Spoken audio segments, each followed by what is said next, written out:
Hi, I'm Jim Gordon. And I'm Lita Leapins. Welcome to another edition of Our City Tonight. Well, we're here in the heart of Gastown at a really lovely restaurant, Cookie Fine Seafood. That's right, Lita. Coming up throughout the show, we're going to try some great cocktails during their happy hour, some wonderful appetizers, and oh my, we're going to try a couple of delicious main courses. Well, Jim, now you're making me really hungry, so let's get right to Our City Tonight.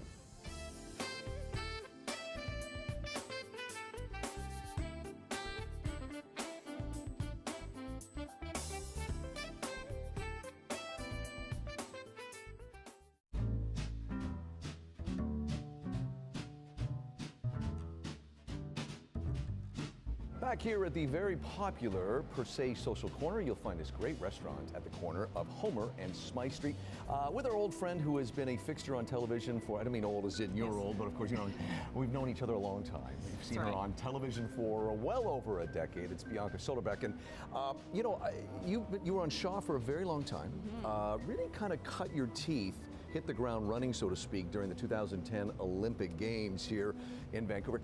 Talk about starting at Shaw and then jumping in on that.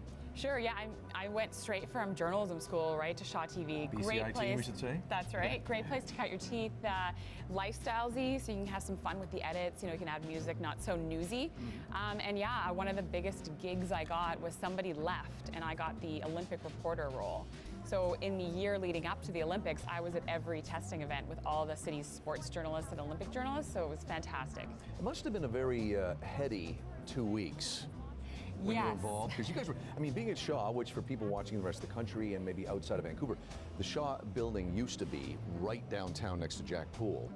Yeah, we were ground zero for sure with our broadcast studio. So we were on 7 days a week, which we normally aren't. We're very much community TV, so weekends we might not be doing as much, but during the Olympics we were working 7 days a week, and you worked 6 days on, 1 day off.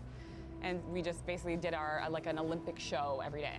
And one of the things I like about your career, and it's something Lita and I talk about quite often, is that you evolve and do other things. And I watched you at Shaw go from that to other shows and everything. And then you got into what I think is a beautifully shot show and well hosted by you, all modesty aside.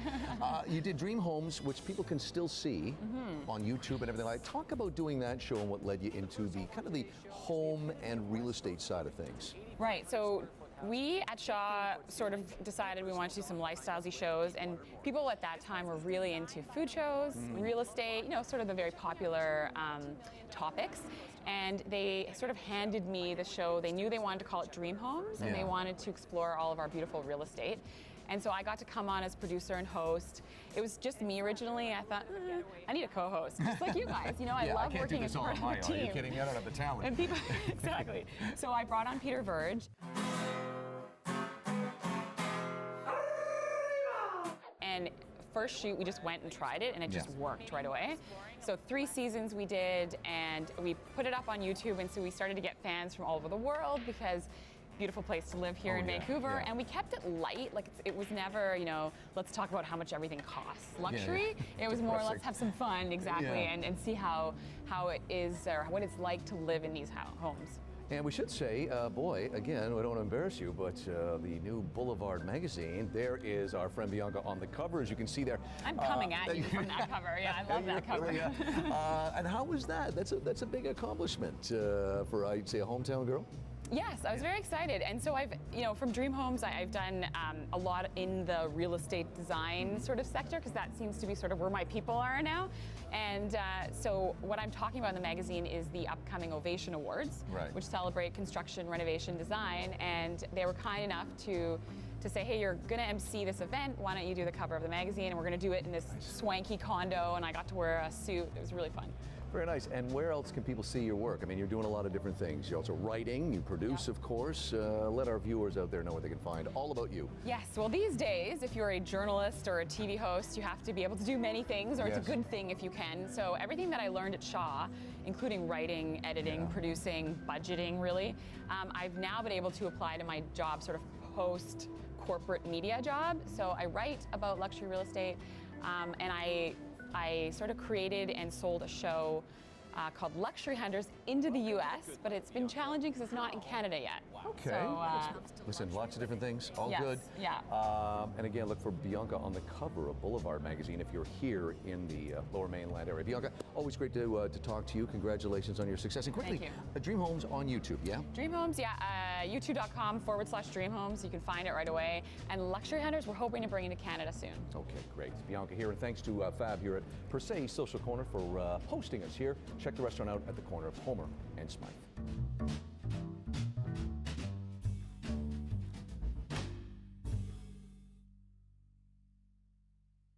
This episode of Our City Tonight has been sponsored in part by Gyrostone Limited, home exteriors that last a lifetime.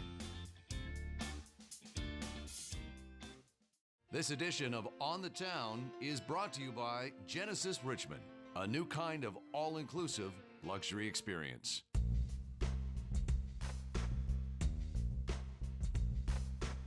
Well, we're back here at Coquille, and we are here with Liam, who is the general manager who has been here since the day you opened. And we are going to be trying some happy hour cocktails, which we have snuck in here and tried before, I have to admit. And we got to say, Liam, before we get into the cocktails, we got to say that you've got a really good, which isn't in every place, you've got a really good happy hour red and white. And tell me about this red, first of all, because I love it. Yeah. The wines we have for happy hour are the House White and the House Red. This is 100% Syrah made in the Okanagan. Sometimes people want to drink red wine with seafood, and you know what? You're certainly welcome to. And this works very well with seafood. It's very light and it's quite beautiful. And made just for you guys. Yes. Nice to know. Okay, let's get on to the cocktails now. Yes, actually one of my favorites. Tell us what we have in front of me. This is a Negroni, fan favorite. We have both our happy hour cocktails on tap, but I was feeling creative and made them for the two of you. This is just gin, sweet vermouth, and Campari. It's bitter, it's very refreshing, and it's a fan favorite. It And what do we have here? This is a paper plane. Paper plane is flies a little bit under the radar. I like to call it a gateway bourbon drink. Gateway. That's right. It is bourbon, Amaro, a little bit of lemon, and Aperol. Absolutely. Shaken, fresh, great way to kind of end the work week or end the day. Delicious. Oh, that's nice. Or middle of the Amazing. afternoon, which we often do our show. At any time during the day, really. And these are available both for happy hour? They're available during happy hour. They're available outside of the hours of happy hour. You come in for lunch, I'll make you one. You name it. Perfect, and I love the fact that these are on tap, so you can get them really quickly for happy hour. Indeed. But it tastes the same as you making them That's right. behind the bar, so That's right. very good consistency. Thank you very much. Very nice. Well, thank you, Liam. We're going to go from cocktails and wine you can find during happy hour. We're going to come back in a few minutes and check out some great appetizers here at Coquille.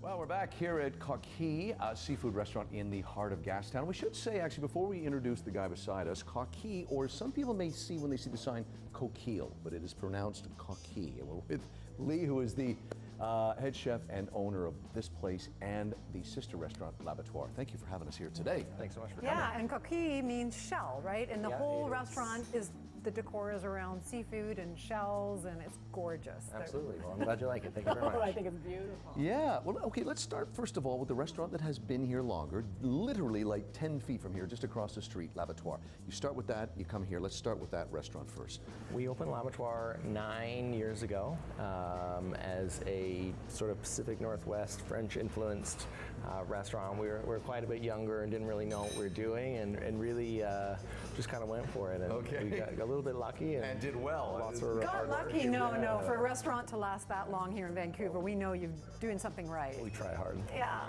Well, So- and what is? Let's explain the difference between the two places. This place has been here a year. Lita and I were talking earlier about the differences in your menus. Like, what are we tasting over there first? Well, Coquille was built as a fish restaurant, Okay. and we really designed it specifically to be a fish restaurant. So although the menu does change throughout the seasons from time to time with what the fishermen are fishing, sometimes the boats can't get out, sometimes they can. It's very seasonal, so although the restaurant is seasonal, it's always fish. Yeah. At L'Abattoir, the food it really like kind of moves a little bit also with the seasons, but in a different way, where in the winter it's much more meat, poultry, always some sort of fish in there as well, and then it kind of shifts more towards vegetables and fish with a little bit less meat. So the menu, although they're both seasonal, this one is always fish, that one kind of like. Now, you're overseeing moves around. both, so you're running back and forth, and the food is always consistently good in both places. Now, for here, you're trying to accomplish a little bit more of a, I don't want to say casual, but I guess more approachable, relaxed atmosphere. At L'Abattoir, you think, okay, dress up, fancy. Here, you've got a great happy hour, you've got amazing appetizers like what we have in front of us. Describe sort of like the mood more of Coquille. We, honestly, both restaurants are kind of, as far as the philosophy goes, kind of the same. We want people to come in and be able to enjoy themselves no matter what. I mean, this room is a little bit more bright. It's a daytime restaurant, 7 days a week we're open for lunch. So the room was built with that in mind, so it definitely is a nice place to be during the day when the summer. And you've got a great patio. Yeah, patio, I was yes. just about to say, when the summer months come around, we were actually, we have 40 seats outside on our patio, so we have a place that you can kind of like, dress down, dress up, and I feel like both restaurants are the same. And this is typical of an appetizer that, say, Lita and I can order coming in here. Yeah, we have all kinds of different shellfish and some crudo dishes, a few like poached prawns. So we have different sizes, the platters, the items on the platters changing depending on what's in season and what we're getting off of the fishermen's boats and in the markets. And I do have to say, you let us know that it's all ocean-wise, which a lot of people are looking out for nowadays. Yeah, we do.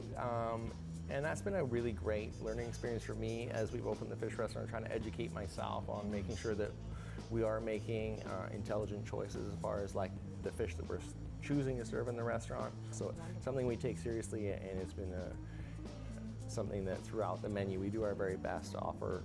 We're enjoying your house white. You guys have really done well with the house happy hour wines. I know you got a great wine list, we should say here, but this is, again, we're sticking to see what you have. We had the red earlier in the segment, now we're having the white, made again specifically for you guys, right? Yeah, Lockenworth Winery produces this wine for us, and we have our own label on it. I believe this is the Semillon and Sauvignon Blanc blend that Matt Sherlock of both. So Nickel Vineyard makes the house red and Lockenworth. So those two wineries are affiliated, and they've made some great wines. And you're for supporting us. BC. Yeah. Hey. Okay, well, of course, as we always do, we're going to dig in whether Lee lets us or not. We're going to come back later in the show, and we're going to try some main courses here at Coquille, or again, if you see the sign, you may say Coquille, but Coquille. We'll be back with Lee later in the show.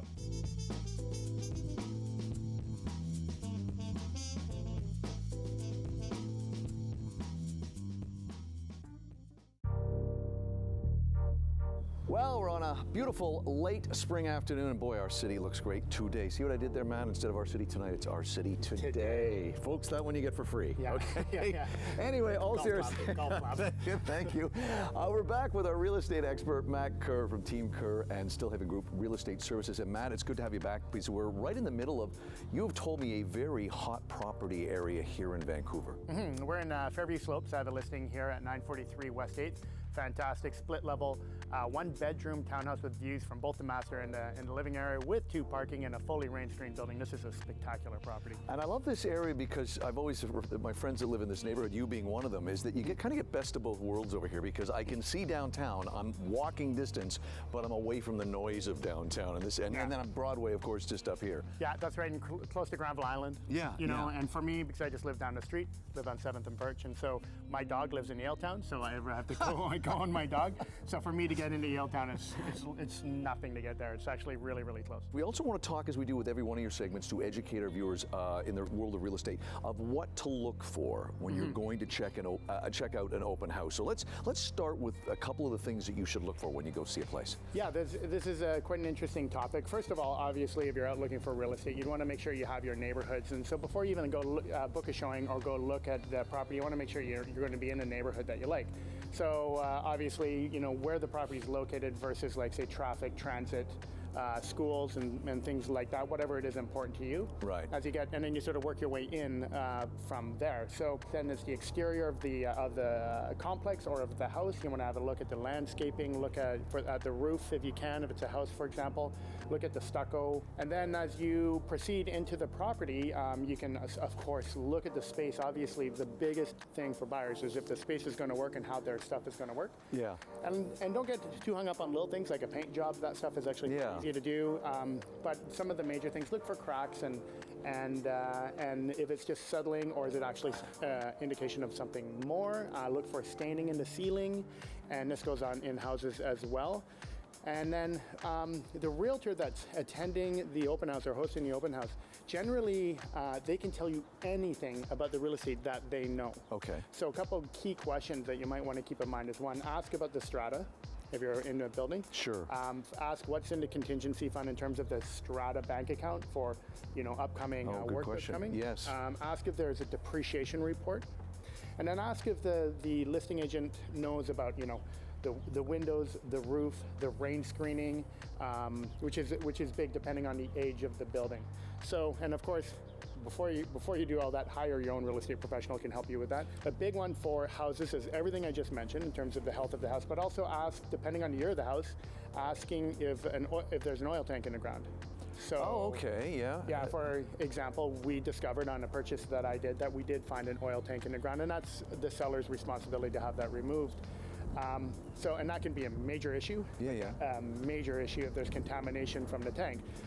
And the listing agents generally scan the property, not every listing agent, but most listing agents scan the property for an oil tank prior. And so you get the certificate, but don't rely on that certificate. Get your own scan done. Very, very important. And again, just to recap what you've been talking about, it is my right to ask all these questions when I go to check out an open house. That's right. Yeah. And the realtors, like with the new real estate rules that came in on June 15th, the realtors don't tell the listing agent or the realtor that's not your realtor any personal information regarding your finances or motivation or anything. We don't need to know that. Right. We honestly don't. Ask the questions that are about that are important to you. Right. The health of the property, the health of the strata, and anything else. Why are they selling? Things like that. And you and I, Lita, were talking before we came on camera about the fact that one thing I'd also add is I'd take a little walk around the neighborhood to see what's going to be torn down because you don't want noise as soon as you move in. Okay, before we wrap up, we got a few seconds left. Let's talk again about Stillhaven, this group that you brought together. Our last segment with you, Lita and I, were at your opening party. That's right. Let's give some information on them. Yeah, Stillhaven is rolling along. We are one of the most powerful brokerages. In fact, our average agent does about 20 deals a year, which versus our competitors, which is almost double our competitors. So we have 3 teams in the top 1%, and almost all of our agents are in the top 10% of realtors in the Lower Mainland now. So to give you some context, there's over 14,000 realtors in the Lower Mainland now, and we have most of the people in our brokerage are in the top 10%. Quickly, where can they find out more information on you guys? Yeah, you can check out 2 websites, teamkerr.ca for my team, or stillhaven.com for the brokerage. And I'm sure many of you out there watching have realtors that you use that are with part of the Stillhaven brand, for sure, or you can give us a call at 604-880-4588. It's Matt Kerr for the latest Inside Real Estate segment. He'll be back next time. We're not sure where we'll be, but right now we're in Fairview Slopes with a great view of our city.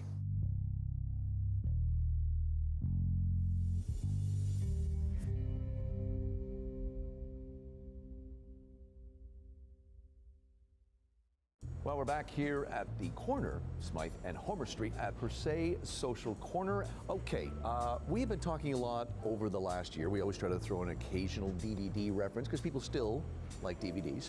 Yes, like us. Like us. But now we're going to look at a little home viewing thanks to Netflix in our recent and newest edition of the Netflix Moment. You tell us what you're looking at right now, what you're enjoying, and what you'd like to recommend. I would definitely recommend that. I was flicking around on Netflix and I found Afterlife by one of my favorite comedians, Ricky Gervais. He's actually created, written and directed this and great stars, we should say, and too. stars in, yes, this great little series. Let's take a look. I thought I'd leave you a little guide to life without me. You're lovely, but you're absolutely useless. Stay active. It's not ideal to be a fat, lazy, self-pitying lump. Pedo! What? Pedo! I'm not a pedo, and if I was, you'd be safe, you tubby little ginger. Well, if you like British dark comedy with a bit of an edge, this is definitely for you. Ricky Gervais plays Tony, who's a depressed journalist, middle-aged journalist who's just lost his love of his life, his wife, and he decides to take on the world, and his quest is to make everyone else unhappy, disregarding everything. And it's funny how he just finds that in life, the little mundane things that basically keep him alive. It's funny. It's got an amazing cast of characters. Yeah, You it looks recognize, like it, you know, you yes. recognize a lot of them and from even Game of Thrones. Walder Frey plays his Frey. dad, who's in a home with you were dementia. and you were telling me we both love one of his earlier shows called Extras. Oh, the love. actress from that, she's in this too, right? She is. She plays his love interest. And the other great thing is I just found out that it has been renewed for season 2. So that's great news because I'm already addicted. I love Ricky Gervais. He, as you said, he's always cutting edge. He's always on the edge, and he always seems to pick things that really you wouldn't think would be funny on paper. And critics are saying that he really is displaying a whole new, acting skills in this. He's bringing a different personality into this and using all his skills and talents. It is funny. It's dark. You laugh. You cry. You reflect. But it definitely is addictive. That's great. And season 2 coming soon. You know, there really is truth to that old adage that great comedians usually make great actors. He's another proof of that. Okay, Netflix, of course, is very well known for their documentaries. I'm going to go to the other side now and talk about a singer that many people out there may not know. I've always been a very big Sam Cooke fan. There's a new documentary out right now, part of the remastered series on Netflix, a whole bunch of great documentaries. This one, I don't know why they're calling it The Two Killings of Sam Cooke. They could just call it The Life and Legend of Sam Cooke, but here's a look at Sam Cooke. Sam is the father of modern soul music. He broke through a lot of color barriers and wasn't afraid to be the first. He was a racial hero as much as he was a musical hero. Record companies really wanted him to be an entertainer and nothing more, and that was never going to be enough for Sam Cooke. I got to tell you, Lita, as I said, this guy really deserves to be better known than he is nowadays. He died in 1964 at the age of 33. I don't want to talk about his death, but it really has overshadowed and kind of blemished what should be, again, a guy that should be up there with Nat King Cole, Sammy Davis Jr., Sinatra. This guy had a lot of great hits, including Twisting the Night Away, You Send Me, Chain Gang, and the social movement song, Times Are Gonna Change. But died so young and so tragically that he never fulfilled what he could have been. And this is a guy that was right there at the civil rights marches with Jim Brown and Muhammad Ali and Malcolm X. This is a fascinating documentary. I've always been a fan of his, but I didn't realize how deep this guy went in the social movement and everything that happened in the early 60s for African Americans. So you check out The Two Killings of Sam Cooke and rediscover a great artist. Some great things on Netflix right now, and I'm awaiting a few renewals myself, but in the meantime, loving what they have. And that's this edition of the Netflix Moment, thanks to Fab and Dario and everybody else here at Per Se Social Corner. Come check this great place out. They have great pizza here too. Oh God, and gluten-free. And gluten-free, that's right.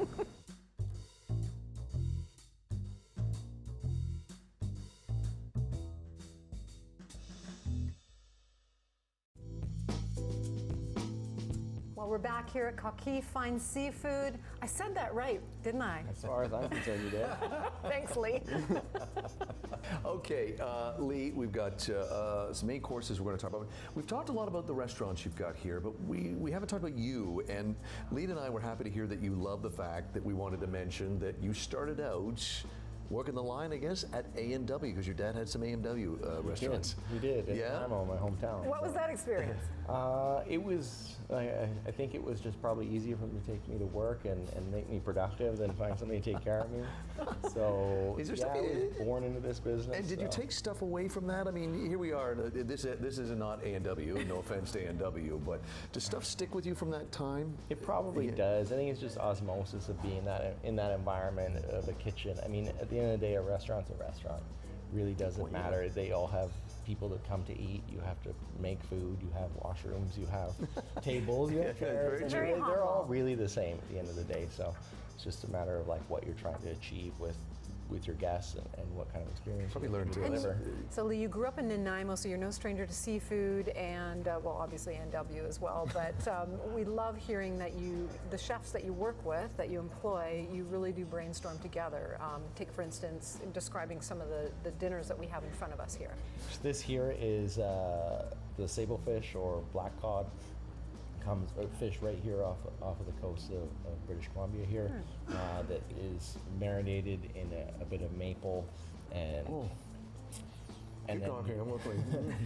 and then we bake it with the glaze of the maple syrup and all the other jazz that we put in there, and then we put it under the salamander and really just let the sugars and everything caramelize. It gives sort of a sticky, little bit sweet, salty kind of flavor that cuts through that fattiness of the fish. And then the salad that's served with a warm salad with the radicchio, the bitter greens, and the citrus.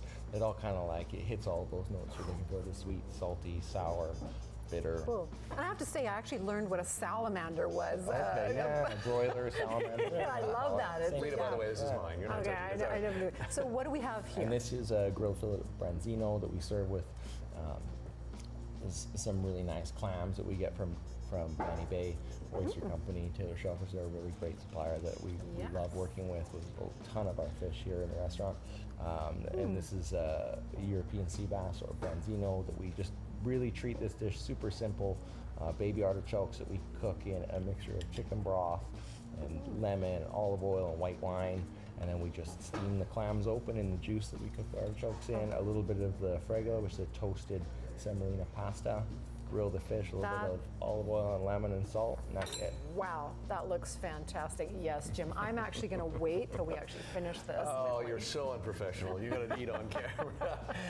One thing we should mention to our viewers, though, Lee, is that this place is open every day from 11:30 till 11 o'clock. Yeah, you do a great lunch, Yeah, you do a great dinner, and you do a great happy hour, and with the patio open too as of today. Yeah. But L'Abattoir, though, doesn't open till... L'Abattoir, we're open for brunch on the weekends, so from 10 to 2 for our brunch, and then we're open nightly from 5:30 p.m. And we do happy hour at L'Abattoir too. That's right, yes, from of course, 5:30 till 6:30 every day. Wow, very perfect. nice. So you can start here and then go over there. Yeah, that's best case scenario.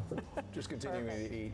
Excellent. Well, thanks again for joining us, and amazing food, amazing happy hour as we've experienced, and a really great location that you've made work here. Well, thank you very much for joining us.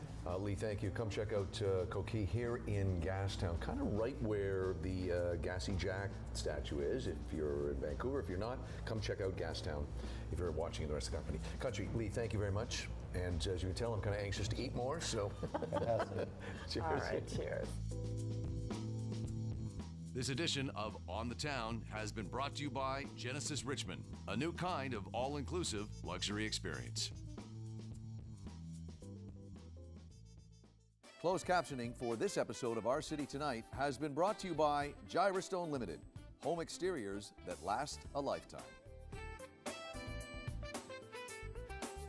Well, we're back here in Gastown where we started the show, and we're right outside Coquille Fine Seafood. That's right, and the show is over. Boy, I'm full. They gave us some great food. I'm Jim Gordon. I'm Lita Leapin. We'll see you on the next edition of Our City Tonight. Genesis Richmond. Test drive, purchase, maintenance. They come to you.